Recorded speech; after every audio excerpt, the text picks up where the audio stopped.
दिनांक 17/10/2025 रोजी दुपारी शिगाव येथील लक्ष्मी विठ्ठल बिरदेव मंदिरात अज्ञात चोरट्याने प्रवेश करून श्री लक्ष्मी देवीच्या गळ्यातील मंगळसूत्र चोरून नेल्याची घटना घडली होती। याबाबत आष्टा पोलीस ठाण्यात श्री पांडुरंग किसन गावडे राहणार शिगाव तालुका वाळवा जिल्हा सांगली यांनी मंदिरात चोरी झाल्याची फिर्याद दाखल केली होती। नमूद मंदिर चोरीच्या घटनेचं गांभीर्य लक्षात घेऊन माननीय पोलीस अधीक्षक संदीप भुगे, माननीय अपर पोलीस अधीक्षक कल्पना बारवकर यांनी पोलीस निरीक्षक संजीव कुमार झाडे, स्थानिक गुन्हे अन्वेषण शाखा सांगली यांना मंदिर चोरीचा सदर गुन्हा उघडकीस आणण्याबाबत मार्गदर्शन करून सूचना दिल्या होत्या।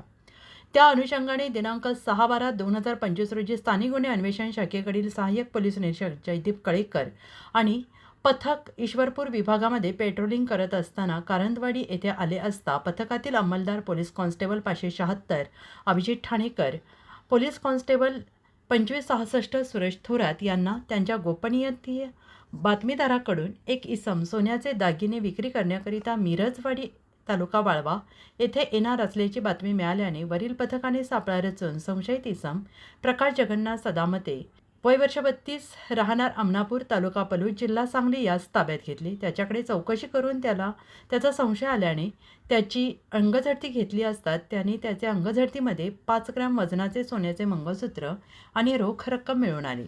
त्याच्याकडे मंगळसूत्राबाबत अधिक चौकशी केली असता त्याने सदरचे मंगळसूत्र 1.5 महिन्यांपूर्वी शिगाव तालुका वाळवा येथील लक्ष्मी विठ्ठल बिरदेव मंदिरातून श्री लक्ष्मी देवीच्या गळ्यातील मंगळसूत्र चोरल्याचे सांगितले। आरोपीच्या कब्जातील मंगळसूत्र आणि रोख रक्कम पुढील तपासकामी सहाय्यक पोलीस निरीक्षक जयदीप कळेकर यांनी पंचांसमक्ष जप्त केली आहे। आरोपी प्रकाश जगन्नाथ सदामते राहणार अमनापूर तालुका पलूस जिल्हा सांगली हा अभिलेखावरील गुन्हेगार असून त्याच्यावर पलूस पोलीस ठाणे आणि चिंचणी वांगी पोलीस ठाण्यात गुन्हे दाखल आहेत। तसेच माननीय उपविभागीय दंडाधिकारी कडेगाव यांचे आदेशान्वये ऑगस्ट 2025 मध्ये सदर आरोपीस सांगली आणि सातारा जिल्ह्यातून 2 वर्षाकरिता हद्दपार केले आहे। आरोपी प्रकाश जगन्नाथ सदामते राहणार अमनापूर तालुका पलूस जिल्हा सांगली यास पुढील तपासकामी आष्टा पोलीस ठाण्याकडे वर्ग करण्यात आले असून गुन्ह्याचा तपास police head constable Mahadev Kadam हे करत आहेत।